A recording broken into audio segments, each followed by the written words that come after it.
good morning on day 21, a rather wet day 21.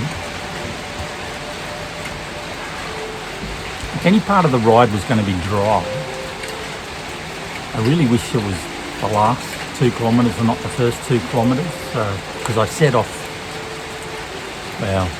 for dry. I knew it was going to get wet, but yeah, it got wet after about 2 kilometres, so I really should have been wearing my all-terrain, all-weather sandals. But I'm wearing the riding boots that I just spent the last 2 days drying, and they're sodden. Anyway, look, I'm about 50 odd Ks in to 120 odd, so 70-ish to go. I've stopped for a brew and checked a couple of things out.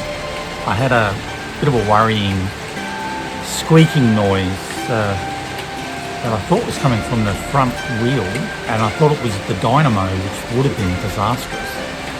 But no, it was bloody packed one of the rear bags wrong, and anyway, I fixed that up. Day 20 was my rest day in and sensational, really good. The young fella at the hotel reception put me onto a cafe and a restaurant, and the cafe was Arabica, and unbelievable.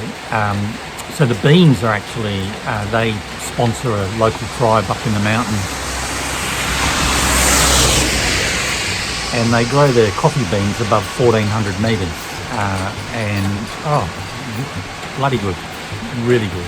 So good that on the first day I had 2 coffees, and for those that know me, I can't have coffee after midday, and I had 2 at about 2 and 3 o'clock. And then I went back yesterday and I did something similar. Amazing.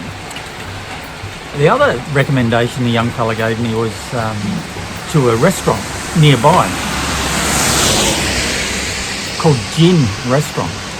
And so I thought, Gin Restaurant, oh, hopefully they'll have some nibbles.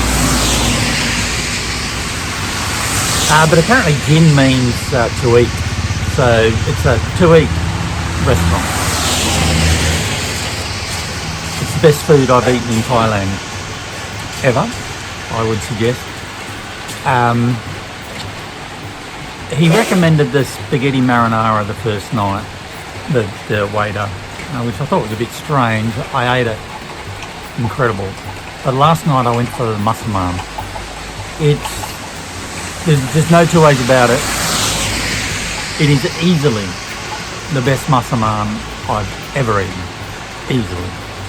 So yeah, and look, the staff there were fantastic. I even had a couple of glasses of red the first night, Aussie red. Yeah, so look, I've been in the rain all day today, so it's lovely and cool, refreshing. I'm about to do a mountain pass, which won't be nearly as difficult as the 2 passes I did 2 days ago. So I'll hopefully spin the wheels, get to the top, and press on.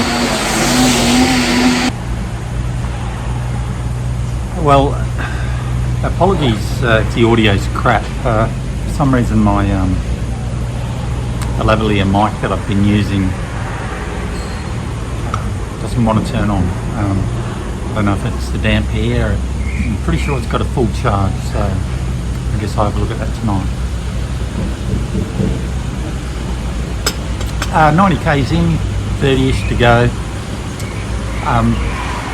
Yeah, the rain has stopped. So hopefully over those 30 Ks, most of everything will dry out. Yeah, that little bike fix wasn't really a bike fix, it was overcoming a mistake. That's working fine, no strange noises now. Yeah, I went up a small climb. I think it topped out at about 9%, so compared to the other day, nothing.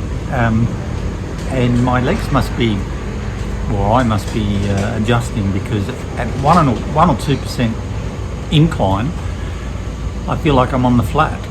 So it's been fairly easy going, a lot of descending. Had to take it easy because of the rain and the wet road. But unfortunately, not a lot of scenery. I did stop and take a couple of Polaroids. They're about the only ones I could. They were little breaks in the rain. But look, as I say, everything should be fine and easy rolling into Pear. And I'll put up the bloody the spelling of this town. Apparently it's Pear. Must have a silent H, and I've worked out the last 3 letters are in reverse. Yeah, go figure. But then the I can't even say it. The English language doesn't always make sense.